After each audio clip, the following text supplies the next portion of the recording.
오늘은 우리 교회 창립 68주년을 맞이하는 교회 생일입니다. 잔치지요. 기쁜 날입니다. 오늘 우리 모두는 하나님께 감사하며 영광을 돌려야 될 줄로 믿습니다. 그래서 저는 오늘 설교도 그저 저 혼자 하기보다는 여럿이 좀 같이 했으면 좋겠다. 그래서 우리 박 장로님이 여기 올라오신 것은 설교를 저하고 나눠서 지금 하는 겁니다. 그리고 장로님만이 아니라 앉아있는 우리 성도들도 같이 이제 찬양으로 하나님께 영광을 돌리면서 설교를 이어가려고 합니다. 오늘 설교의 제목을 여호와는 영원한 반석이시다. 결론은 뭐냐? 우리 교회가 영원한 반석이 되시는 여호와 하나님 위에 굳게 서자. 여러분 믿습니까? 흔들리지 아니하는 교회, 바람이 불어도 눈보라가 쳐도 끄떡없이 굳건하게 서 있는 교회, 이런 교회가 될 수 있도록 우리가 다시 한번 다짐해보자 하는 얘기입니다. 저는 교회 창립 68주년을 맞이하면서 다음과 같은 4가지의 확실한 신앙 고백을 생각을 했어요. 첫째는 뭐냐? 이 교회를 하나님이 세우셨다. 믿으시면 아멘 하시기 바랍니다. 이 교회를 하나님이 세우셨다. 하나님이 계획하시고 하나님이 세우셨다. 그러므로 이 교회의 주인은 하나님이시다. 누구도 주인이 될 수가 없어요. 목사도 이 교회의 주인이 아니에요. 장로님들도 미안하지만 교회의 주인이 아니에요. 그러면 성도들이 주인입니까? 아니에요. 이 교회의 주인은 이 교회를 계획하시고 이 교회를 세우신 하나님만이 이 교회의 주인이십니다. 그리고 둘째로 확신하는 것은 68년이 됐는데 여기까지 하나님이 이끌고 오셨다. 여러분 믿습니까? 누구의 사람의 공로도 아닙니다. 어떤 교회는 목사님들 사진, 장로님들 사진 당의실에 가면 쭉 걸어놔요. 역사적으로. 이분들이 여기까지 인도하셨다. 뭐 이런 의미인지 몰라요. 그러나 아닙니다. 다 뗐습니다. 우리 교회는.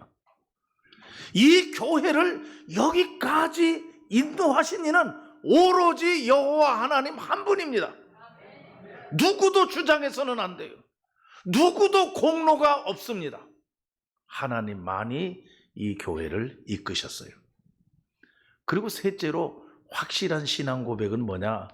지금도 살아계십니다.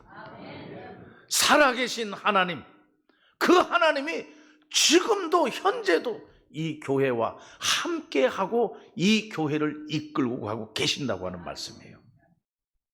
그리고 네 번째로 확실한 것은 앞으로도 영원까지 하나님께서 이 교회를 인도하실 줄로 믿습니다. 이러한 분명한 신앙을 가지고 우리는 이 68주년을 맞이하면서 여기까지 이끄신 하나님께 감사와 영광을 돌려야 될 줄로 믿습니다. 오늘 여기 지금 읽은 말씀에 보면 여호와 하나님은 영원한 반석이시다. 여호와 하나님은 이 교회의 영원한 반석이시다. 이건 틀림이 없습니다. 이건 변치 않는 진리입니다. 이 교회는 여호와 하나님의 반석 위에 굳게 세워졌습니다. 그러면서 오늘 말씀에 보면은 26장 1절 말씀에 그 날이라고 하는 날이 나와요. 마지막 날에 가면은 너희가 다 승리의 개선가를 부르게 될 것이다. 그런 얘기입니다. 그런데 어떤 자들이 마지막 날에 승리의 개선가를 부르느냐? 여기 말씀에 여호와 하나님을 이 교회의 영원한 반석으로 굳게 세우고 그 위에 믿음을 지키는 자, 믿음을 지키는 자. 여기 말씀에 2절 말씀에 보면 신의를 지키는 자 그렇게 했어요. 신의를 지키는 자. 이것은 공동 번역에 보면 믿음을 지키는 자. 우리의 믿음이 변치 말아야 돼요. 우리가 오늘도 신앙 고백했습니다마는 여호와 하나님은 창조주 하나님이신 줄로 믿습니다. 여호와 하나님은 우리를 지극히 사랑하시는 줄로 믿습니다. 그리고 여호와 하나님은 구원자이시오. 여호와 하나님은 장차 심판자이심을 믿습니다. 이러한 믿음, 이게 흔들려서는 안 된다. 그리고 두 번째로 오늘 여기 말씀에 보면은 3절 말씀에 심지가 견고한 자는 그랬어요. 마지막에 가서 개선가, 승리의 개선가를 부르게 될 것이다. 그러면서 심지가 견고한 자라고 하는 것은 공동 번역에, 우리말 성경에 번역해 놓기를 한결같은 마음을 가진 자. 할렐루야. 우리 성남교회에 속한 모든 성도들은 한결같은 마음으로 하나님을 섬기고 하나님을 따르고 하나님의 말씀에 순종하며 하나님께 예배하는 성도들이 되시기를 바랍니다. 한결같은 마음, 심지가 견고한 자들.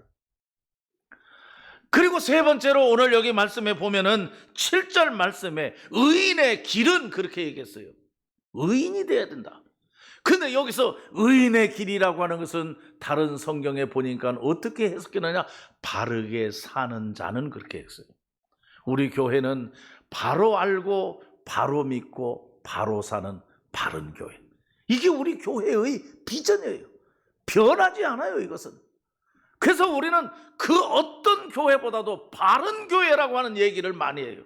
귀가 닳도록 우리가 들었어요. 우리는 오늘 교회 창립 68주년을 맞이하면서 다시 한번 바른 교회를 세워나가기 위해서 힘쓰고 애쓰고 노력하는 하나님의 백성들이 되어야 될 줄로 믿습니다.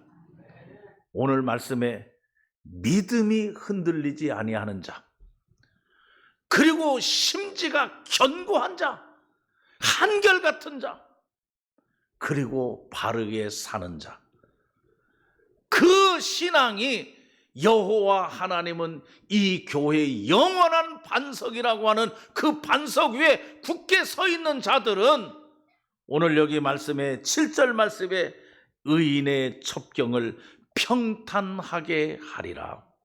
평탄할 것이다. 우리의 앞길이 평탄할 것이다. 이 교회의 앞날이 평탄하게 될 것이다. 이렇게 말씀했어요. 여러분, 우리는 마귀 사탄이 이 교회를 흔들지 못하도록, 이 교회가 좌로나 우로나 치우치지 아니하고 정말 바른 교회로서 바른 길을 걸어가는 교회가 될 수 있도록 오늘 다시 한번 다짐하고 다시 한번 하나님께 기도하는 오늘 교회 생일이 돼야 될 줄로 믿습니다. 지난 주간에 월화수 우리는 일본 나가사키 지역에 신앙순례를 다녀왔어요. 거기 여러 곳에 신앙순례를 했지만은 거기서 아주 중요한 것이 뭐냐? 26성인 순교 기념관을 우리가 다녀왔어요. 26명의 신앙인들이 죽은 겁니다. 순교를 당한 겁니다. 그래서 거기서 다 보고 우리가 느꼈는데 그 이야기를 제가 하려다가 그 이야기는 전문가가 하면 좋겠다. 그렇게 생각을 해서 우리 장로님 준비해 갖고 오세요. 그렇게 말씀을 드렸어요. 여러분, 믿음을 굳게 지키는 자, 심지가 견고하고 한결같은 자, 그리고 바른 신앙을 지키는 자, 이런 자들에게 하나님께서는 형통하게 하신다고 했는데 오늘 우리는 26성인의 순교 정신, 순교 신앙을 다시 한번 우리가 본받고 그런 신앙과 믿음으로 교회를 지켜나갈 수 있도록 하기 위해서 우리가 잠깐 그 이야기를 듣는 시간을 갖도록 하겠습니다.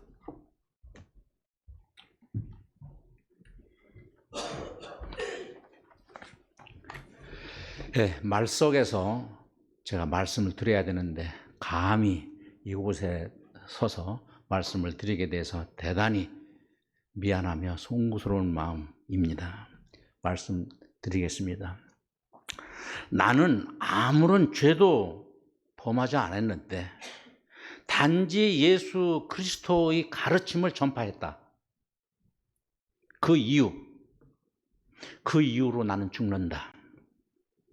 나는 이러한 연유로 죽게 됨을 기쁘게 생각하며 우리 주님이 나에게 내려주신 커다란 은총이다 라고 하면서 십자가에 매달려 죽은 26인 중에 믿기라고 하는 그러한 성도의 고백이었습니다. 가깝고도 먼 나라 바로 일본입니다. 참 껄끄러운 나라죠, 우리하고. 그러나 죽음으로 끝까지 믿음을 지킨 순교자가 일본에 있다라고 하는 얘기를 듣고 목사님을 비롯해서 41명이 그곳에 다녀왔습니다. 원래 일본이라는 나라는 미신이 너무 많은 나라이죠. 기독교, 우리나라는 뭐 개신교다, 뭐 천주교다, 무슨 성공회다, 뭐 이렇게 나눠지지만은 일본은 전부 그리스도교예요. 그렇게 구분을 하지 않습니다.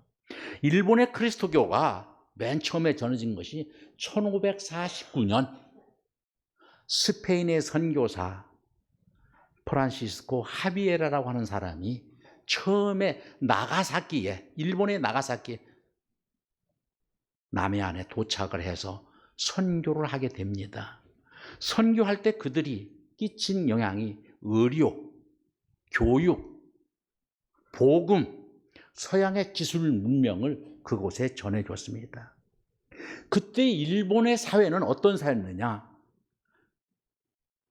군웅들이, 무신들이 날뛰던 그러한 시대였습니다. 전국 시대였다라고 하는 거죠.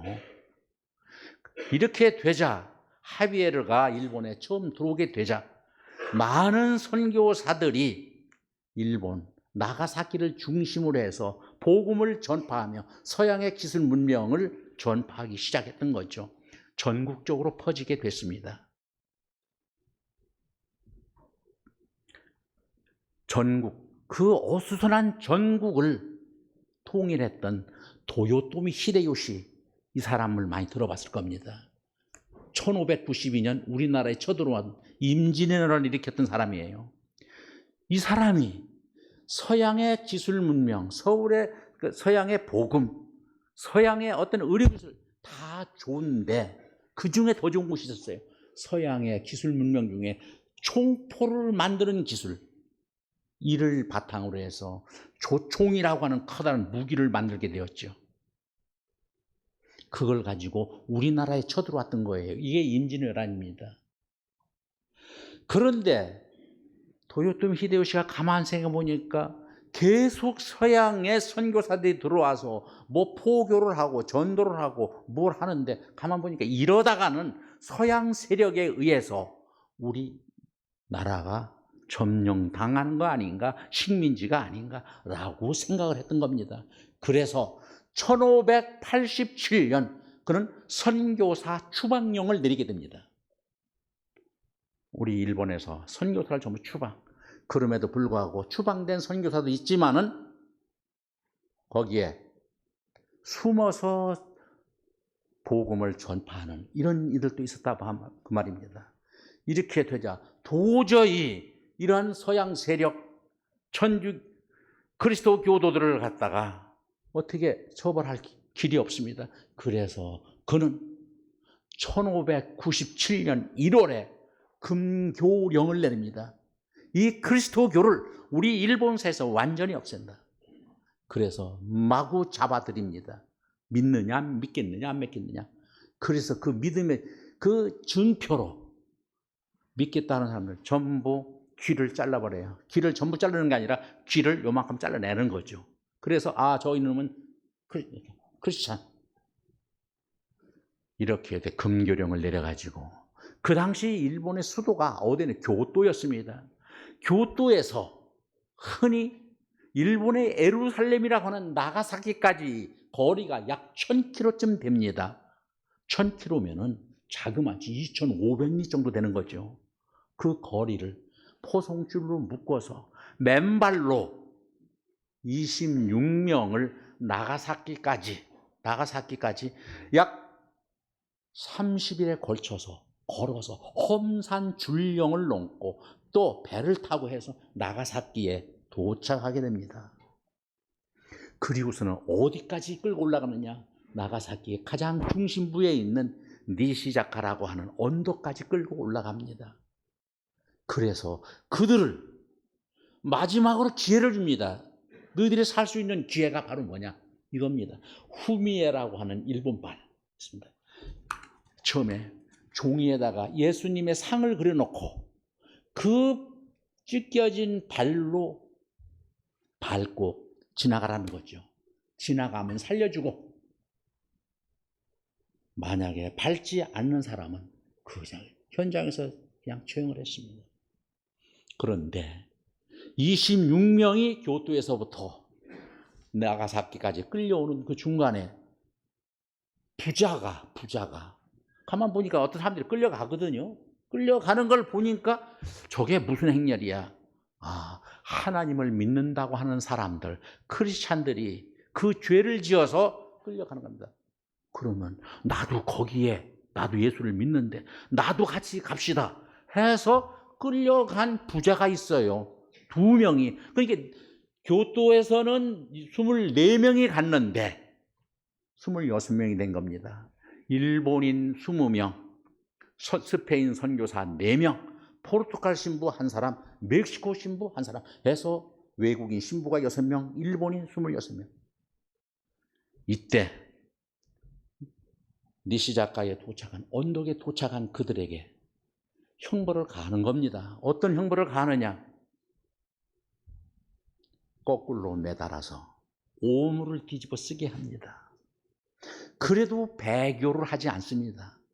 끝까지 예수를 믿겠다는 겁니다. 큰 감명을 받았습니다. 그 26명 중에는 어떤 사람이 있느냐 하면은 겨우 나이가 12살, 13살, 14살 먹은 어린애가 있어요. 그 중에 12살 먹은 루도비코 이바라키라고 하는 소년이 있는데, 이 소년이 그 관리들을 향해서 얘기합니다. 내 십자가는 어디 있습니까? 감히 이런 얘기 어떻게 나와요? 12살 먹은 어린아이가. 예수님이 십자가를 지고 가셨다는데 나도 그 길을 따라가야 합니다. 12살 먹은 어린아이의 신앙 고백입니다. 감히 어떻게 어른된 우리가 그걸 도저히 이해할 수가 없는 얘기입니다. 뿐만이 아니라 그 관리들이 얘기합니다. 지금이라도 배교를 하면은, 예수를 안 믿겠다고 하면은 살려주겠다. 루도비코 어린아이한테 그런 얘기를 합니다. 이 어린아이가 뭐라고 대답했을까요? 그 대답이 기가 막힌 겁니다. 우리의 삶은 잠깐인데 영원한 생명이 있는 저 천국을 나는 버릴 수가 없습니다. 나도 같이 십자가에 매달려 죽겠습니다. 그래서 26명의 배교를 하지 않은 사람들은 니시자카 그 언덕에 십자가에 전부 매달려 죽었습니다. 예수님이 십자가에 못 박혀서 골고다에서 운명하신 것처럼 그들도 니시자카 그 언덕에서 십자가에 매달려 운명을 하셨습니다. 이 모습을 본 우리 일행 41명이요. 그 마음이 어땠을까요? 지금까지 우리가 믿었던 그 믿음, 정말로 우리도 저렇게 할 수 있을까 하는 이러한 자괴감을 갖기도 했습니다. 필요할 때는 우리가 주님, 주님 하면서 어려울 때는 도망치지나 않았는가 하는 이런 생각을 했습니다.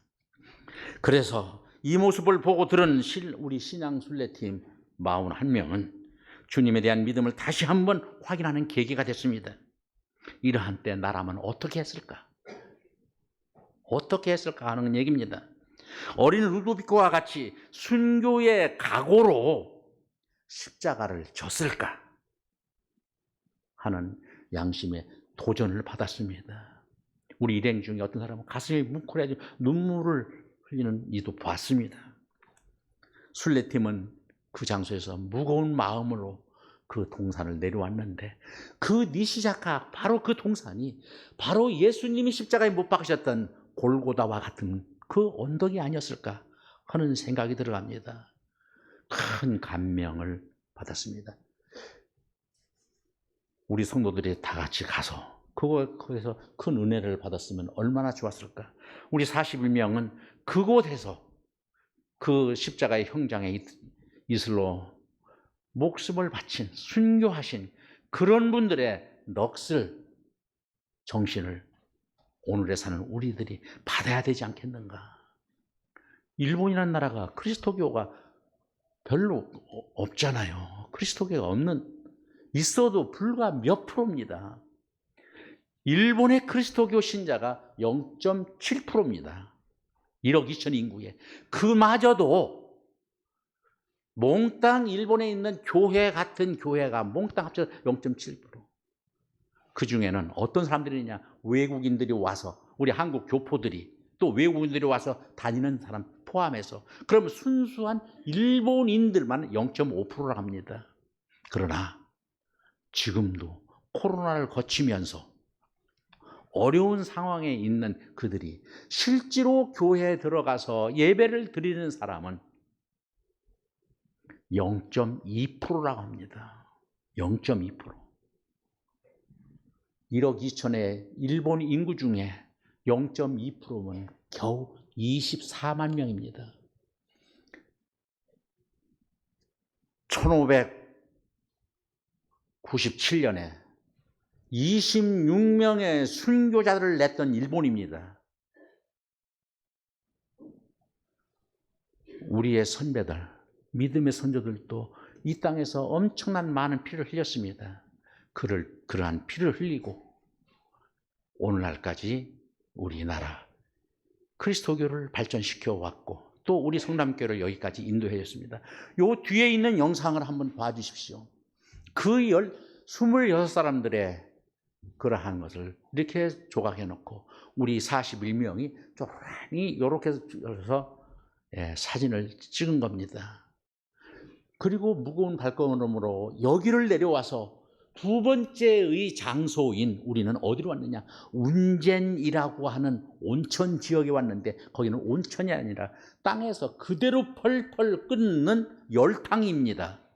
여기에다가 그리스도 주님을 믿는다 하는 죄의 목을 씌워서 그 열탕에다가 집어넣었다가 꺼냈다가 집어넣었다가 꺼냈다가 하기를, 사람이 바로 열탕에 넣었다가 죽는 거 아니잖아요. 한 열흘 정도 지나면 죽는답니다. 어떤 사람은 목숨이 질겨서 한 달 정도 가요. 이렇게 해서 열탕에다 넣었다 뺐다 해서 이렇게 고문을 해서 죽인 장소입니다. 지금도 거기를 우리가 순례했지만 지금도 뜨거운 물이 막 솟아오르는 그곳입니다. 1차로 16명이, 그 이후로 100여 명 이상이 그러한 열탕에 담궜다 또 뺐다 해서 죽는 이러한 사례가 있었습니다. 이렇게 해서 그 운전의 그 온천을 우리는 뭐라고 부르느냐? 운젠지옥이라고 부릅니다. 이러한 우리의 믿음의 선조들이 있었기 때문에, 비록 일본 사람들이었지만 믿음의 그런 선조들이, 선배들이 있었기 때문에 오늘날 자유스럽게 우리가 예배를 드리고 신앙생활을 하지 않는가 하는 생각이 들어갑니다. 저에게 주어진 시간이 약 10분입니다. 그래서 10분이 거의 다 된 것 같아요. 그래서 말씀을 마치려고 합니다. 정말로 우리가 오늘에 살면서 자유스러운 마음으로 하나님을 열심히 믿는다 하지만은 정말로 그곳에 가서 내 신앙을 돌아봤을 때 너무나도 부끄럽고 정말로 창피한 생각이 들어갔습니다. 정말로 예수님을 잘못 믿었구나. 이제는 바른 신앙을 가지고 하나님께 나아가는 복된 심령들이 되었으면 좋겠습니다. 말씀을 마치고 참여했던 26명을 기념하기 위해서 26명의 우리 순례자들이 하나님께 찬양을 드리도록 하겠습니다.